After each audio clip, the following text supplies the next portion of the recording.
Yes, again, alright mga minamahal, Alicia nyo, nagbabalik muli para sa ating panibagong video. So, eto, nagbigay na po ng warnings, nagbigay na po ng gentle reminder, nagbigay na po talaga ng early signs itong si former Senator and Attorney Leila De Lima. Actually, hindi lang si De Lima ang nagsabi nito, kahit din yung mga sikat na mga political analyst, ito din yung kanilang sinabi. So, in overall, sabi na lang natin ang nag-represent ay itong si De Lima. Sabi dito, no to the return of the Dutertes. It will definitely be bad for the country. Hindi ibig sabihin na nagbabala na itong si De Lima na ay, pag maupo yung mga Duterte, ganito yung mangyayari. Hindi ibig sabihin nung takot siya. Natatakot siya para sa taong bayan. Kasi we all know naman na itong mga Duterte ay walang morality. Wala silang decency, wala silang humanity, walang democracy. And itong si De Lima natatakot na baka maabuso na naman muli ang mamamayang Pilipino. Kasi biruin nyo sa panahon ni former President Duterte, naging normal na lang ang pang-aabuso. 'Di ba? Naging normal na lang ang pang-iinsulto. Yung intimidation leadership talagang, 'di ba mapapansin ninyo? Parang yung batas ang sumusunod sa kanila at hindi sila yung sumusunod sa batas. Yan ba yung gusto nating ipakita sa next generation? Yan ba yung gusto nating ituro sa next generation? Yan ba yung gusto nating pamantayang liderato para sa next generation? 'Di ba? Malamang sa malamang, hindi. Pero kung mapapansin ninyo, sa panahon ni former President Duterte, mga minamahal, parang naging normal na lang yung korupsyon. Yung pagnanakaw sa kaban ng bayan, naging normal na lang. Yung parang gino-joke lang tayo, 'di ba? Gino-joke tayo tapos hindi natin alam, kinukupal na pala tayo. Can you imagine yung utang ng Pilipinas, magkano lang ba yung huling, 'di ba, trillions yon? Parang 7 trillions if I am not mistaken. So from 7 trillions, biglang nag-double. 'Di ba? Ilang presidente yung dumaan? Ilang presidente yung dumaan, mga minamahal? 'Di ba na 7 trillions lang yung utang if I am not mistaken Tapos nung dumating yung mga Duterte sa trono, biglang naging doble. 'Di ba? Biglang naging 16, if I am not mistaken, 16 trillions, biglang dumoble. Lumaki, lumobo ang utang ng bansang Pilipinas. 'Di ba? At mapapansin niyo na inuulan ng, confidential funds ang mga Duterte. Can you imagine? Nakita ninyo? Si Pulong may 51 billion. Si Sara Duterte, unlimited confidential funds. At kapag ang pamilya, 'di ba, ng mga Duterte, at kapag ang pamilya ay nasa kapangyarihan, 'di ba? Mapapansin niyo yung nepotism. Mapapansin niyo yung political protection, yung pagiging untouchable nila sa mga government figures. And alam din naman natin, kung sakaling makabalik yung mga Duterte, hindi naman talaga sila magsisilbi sa taong bayan. Ang gagawin nila, gaganti sa mga Marcoses. At kapag naupo sila muli, mga minamahal, we expect more and more scandals, more and more unaccounted funds, and more abuse of authority. So at the end of the day, sino yung talo dito? Hindi yung mga politiko, kundi ang mamamayang Pilipino. 'Di ba? Yan lang ata yung pamilyang, yung batas mismo ang takot sa kanila Yan yung pamilya na ang institusyon nawawala ng check and balance. 'Di ba? Yan yung dapat na na tinitingnan, inuusig ng mamamayang Pilipino na sana magising. 'Di ba, mga minamahal, ang iba natin mga kababayan sa mga bulag na mga naratibo, 'di ba? Dito nga po sa may hawak ng kapangyarihan. 'Di ba? At yung pamilyang 'yan, habang tumatagal, kapag silang nakaupo, lumalakas ang authoritarian tendencies. 'Di ba? Nawawala na po ng transparency.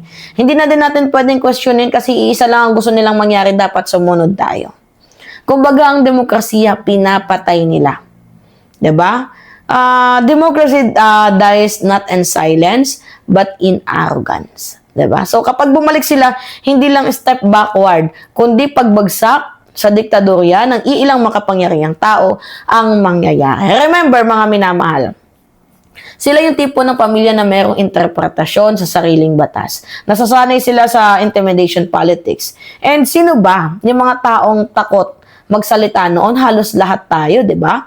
Iilang mga journalists, opposition critics, di ba, ang tinatarget, binabasagan, tinatakot, di ba? So, the government should be ruled by law. Pero nung sila yung nakaupo, ano yung nakita natin? Law is ruled by them. At kapag ganito ang liderato, hindi demokrasya ang patay. Pati dignidad ng bansang Pilipinas, pati yung katahimikan natin, 'di ba? Talagang lahat mawawala yan. Hindi lang to warning ni Dilima, mga minamahal. Kasi 'di ba naranasan na natin yung pang-aabuso nila sa kapangyarihan. So ano na yan tawag dito, paalala niya na. 'Di ba nagawa na nila before, gusto niyo pa bang maulit muli? 'Di ba? At alam niyo kung ano yung pinaka nakakatakot dito, yung economic chaos. Kapag nagbalik sila sa pwesto, we expect na yung investor ay takot. Wala nang confidence ang governance. Yung instability ekes na, yung corruption talagang literal na kahit sa anong national agency meron. And yung political direction depende sa mood ng leader. So, ang bansa hindi napapatakbo sa tapang-tapangan. 'Di ba? Sa pagmumura mo ng PI ka, hindi rin yan napapatakbo kung gaano kakatindi magyabang. At hindi din yan napapatakbo sa mga intimidation. Economy runs on trust. Yan, tama. And trust is something that the world does not give to abusive leaders. Gets ninyo, mga minamahal? Kaya kapag sila muli ang naupo sa pwesto, maganda na kayo. Sa taas ng presyo, sa pagbababa ng trabaho, sa pagbagsak ng investment, at sa mga international distrust. At tayo namang mamamayang Pilipino, at the end of the day, ang magdudusa. 'Di ba? So, ano ba yung natutunan ng mga kabataan noon nung si Digong naupo? Wala, normal lang yung pang-aabuso. 'Di ba? Kumbaga, violence is power. Ganun nga, 'di ba? Yung pang-insulto, normal lang. Yan yung natutunan ng mga kabataan sa panahon ni Duterte na parang they are losing democracy, we lose morality, we lose decency, we lose humanity. Wala, kumbaga basagulero yung mga tao sa panahon ni Digong. Diba? And expect yun na din mismo, mga minamahal, kapag nabalik sila sa kapangyarihan. Well, ang nakataya dito is yung ating demokrasiya. And yung ating demokrasiya, I think, democracy will collapse. Institution will be crumbled. Diba? Economy will be suffered. And mostly, mga minamahal, yung morality, masisira. So, hindi lang to simpleng politika. Ang pinag-uusapan natin dito, mga minamahal. Hindi lang to simpleng laban ng kulay sa kulay. Ito ay laban para sa kinabukasan ng mamamayang Pilipino. Kaya kung gusto ninyo na maging tahimik ang bansang Pilipinas, let's not vote Duterte. No more Duterte. Ang dami nang nagbibigay ng warning. Sabi pa nga ng ibang political analyst, baka matulad tayo sa North Korea.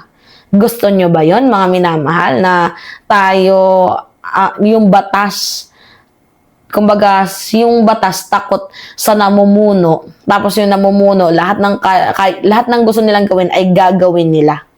'Di ba? So anyway, mga minamahal, tama lang naman itong sinabi ni Dilima, itong kanyang gentle reminder. And agree ako, 'di ba, na no more Dutertes.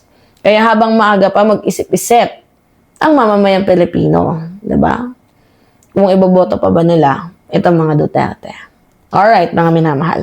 It's me again, Alicia nyo. Nagbabalik muli para sa ating panibagong video. Maraming salamat at ingat, mga kababayan.